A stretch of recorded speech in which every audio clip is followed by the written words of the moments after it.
Exercise ചെയ്തുകൊണ്ട് ചേട്ടൻ കൂടെ നിൽക്കും. ചേട്ടൻ ഇങ്ങോട്ട് കയറുക. എനിക്ക് ഇതിൽ നിന്ന് എണീച്ച് പറയാൻ വലിയ പാടാ. നമസ്കാരം. നമസ്കാരം. സ്വാമിനാഥ് ഇവിടെയാണോ സ്ഥലം? അടുത്ത് തന്നെയാണോ? ആഹാ. ഇവിടുത്തെ വോട്ടറാണോ? അപ്പൊ കുറച്ച് ആദ്യം ഇലക്ഷൻ കാര്യം പറയാം. ഇലക്ഷൻ പറ്റി ഒരു ഈക്വൽ ഫൈറ്റാണ് നടക്കുന്നത്.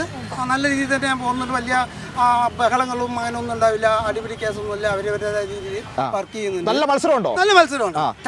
പാലക്കാട് കാണാത്ത മത്സരം. ഈ ബൈ ഇലക്ഷൻ പറഞ്ഞത് ഇതുവരെ വന്നിട്ടില്ല അവിടെ. കാരണം 5 വർഷം കൂടുമ്പോൾ പോലെ ഇലക്ഷനാണ് ഉള്ളത്.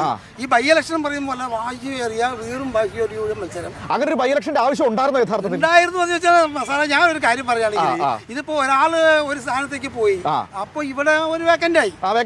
പോകേണ്ട ആവശ്യം പാർട്ടി തീരുമാനങ്ങളാണ് രാഷ്ട്രീയ പാർട്ടികൾ എടുക്കുന്ന തീരുമാനത്തിൽ നമ്മൾ ജനങ്ങൾ അതായത് വോട്ടർ ആസ് എ വോട്ടർ എന്ന നിലയിൽ നമുക്കത് എഗ്രി ചെയ്യാനല്ലേ പറ്റുള്ളൂ. കാരണം അവരാരോ എവിടെ ഏതോ സ്ഥാനമാണ്.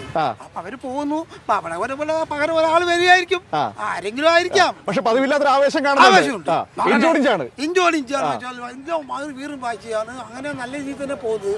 ആർക്കും പ്രവചിക്കാൻ പറ്റുന്നില്ല. ആ പ്രവചനമില്ല. അങ്ങനെ ഒരു സാഹചര്യം പാലക്കാട് ഉണ്ടായിട്ടില്ല. പാലക്കാട് ഇതുവരെ വെച്ചാൽ ഇതുവരെ ഉണ്ടാകുമ്പോൾ നമ്മള് നേരത്തെ നമ്മൾ ഷാഫിക്ക് തന്നെയാണ് എന്നുള്ള ധാരണ ഉണ്ടായിരുന്നു. ഇപ്പൊ അങ്ങനെ വരാമെന്നുള്ള സാധ്യത കുറവാണ്. കാരണം ടൈറ്റ് ആയി പോകുന്നത്. കാരണം വീറും വാശിയുള്ള മത്സരം എന്തും സംഭവിക്കാം. എന്തും ആവാം. അല്ല, അതൊക്കെ പോട്ടെ. എല്ലാ ദിവസവും ഇവിടെ എക്സസൈസ് ചെയ്യാൻ വരുന്ന ആളാണ്. ഈ സാധനമൊക്കെ പക്ഷെ ഭയങ്കര മോശമായിട്ടുള്ള പറഞ്ഞ ഇപ്പൊ റഫ് യൂസാണ്. ഇതിനൊരു ക്ലിയർ ആയിട്ടൊന്ന് മെയിൻ്റെനൻസ് വേണ്ട. ഇതിന് മെയിൻ്റെനൻസ് വേണം. അത് ചെയ്യുന്നുണ്ടോ? അതാരും ഇല്ല. ഇത് വർഷങ്ങളായിട്ട് ഞാൻ നിൽക്കുമ്പോൾ ഇത് ആരും നോക്കുന്നില്ല. ഒരു പബ്ലിക് പ്ലേസ് ആയിട്ടാണ് നിൽക്കുന്നത്. അപ്പൊ ആരോഗ്യം വരുന്നു. അല്ല, പബ്ലിക് സ്പേസിന് ഇതിലൊരു ഉത്തരവാദിത്തമില്ല. നഗരസഭയുടെ കീഴിലുള്ള ഒരു പാർക്കല്ലേ, നഗരസഭ ചെയ്യേണ്ടതല്ലേ? പറയുമ്പോ ഇത് രാഷ്ട്രീയം. അല്ല, ഇങ്ങനെയുള്ള പൊതുസമൂഹത്തിന് ഉപകാരപ്രദമാകുന്ന രീതിയിൽ അവിടെ രാഷ്ട്രീയം പാടില്ലല്ലോ. പാടില്ല. അത് ചെയ്യേണ്ടതാണ്. കാരണം പബ്ലിക്സിന് യൂസ് ചെയ്യുന്ന സാധനങ്ങൾ ക്ലിയർ ആയിട്ടെല്ലാം. ഇത് എം പി രാജേഷ് 2019 MP ആയിരുന്നപ്പോൾ സ്ഥാപിച്ചതാണ്. പക്ഷെ അതിനുശേഷം ഒരു മെയിൻ്റെനൻസ് ഇവിടെ സംഭവിച്ചിട്ടില്ല. ഈ ഇടയ്ക്ക് വന്ന് പുല്ലൊക്കെ വെട്ടിയിട്ട് പോയി. അത് ഇലക്ഷൻ പ്രഖ്യാപിച്ചതിന് ശേഷമാണോ? ഇലക്ഷൻ പ്രഖ്യാപിച്ച് കാടൊക്കെ വെട്ടി. അപ്പൊ നടക്കാനുള്ളൊരു സൗകര്യമായി. എങ്കിലും ഒരുപാട് ഇതിന്റെ സാമഗ്രികൾ നല്ല മോശമാണ്. അല്ല, ഇതിലിപ്പോ എക്സസൈസ് ചെയ്ത ഇരട്ടിപ്പണിയാ. അത് മാത്രമല്ല, നമുക്ക് ജോയിന്റ് പെയിൻ വരാം. നിങ്ങൾക്ക് ഇപ്പൊ സ്മൂത്ത് ഇല്ല, ഒരു സ്മൂത്തായ ഫംഗ്ഷൻ ഇല്ല. അപ്പൊ അത് ജോയിന്റ് പെയിൻ വരും. പിന്നെ കുറച്ച് കഴിയുമ്പോൾ അവർക്ക് വരാൻ പറ്റാതാവും. ഇതുപോലെ എല്ലാം ഒരുപാട് ഇപ്പോൾ നമുക്ക് ആവശ്യമായ സാധനങ്ങളുണ്ട്. ഇതൊക്കെ നമുക്ക് യൂസ്ഫുൾ ആണ്. വളരെയധികം പ്രയോജനപ്രദമാണ് ഒരു ഏജ് കഴിഞ്ഞവർക്കൊക്കെ. ഇതുകൊണ്ട് ഫിറ്റ്നസിന് വേറൊന്നുമല്ല. പക്ഷെ അത് വേണ്ട രീതിയിൽ പരിപാലിക്കുന്നില്ല. പരിപാലനമില്ല. അതൊരു പ്രശ്നമാണ്. അല്ല, നിങ്ങൾ ഇതൊക്കെ പറഞ്ഞിരുന്നോ? ഇവിടെ പരാതി പറഞ്ഞിരുന്നോ?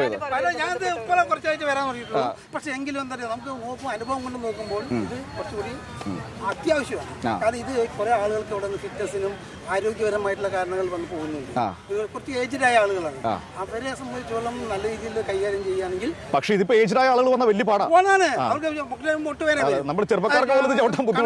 അങ്ങനെ പല വേദനകളും വന്നിട്ട് അവര് സഹിക്കല്ലാതെ നിവൃത്തിയില്ല.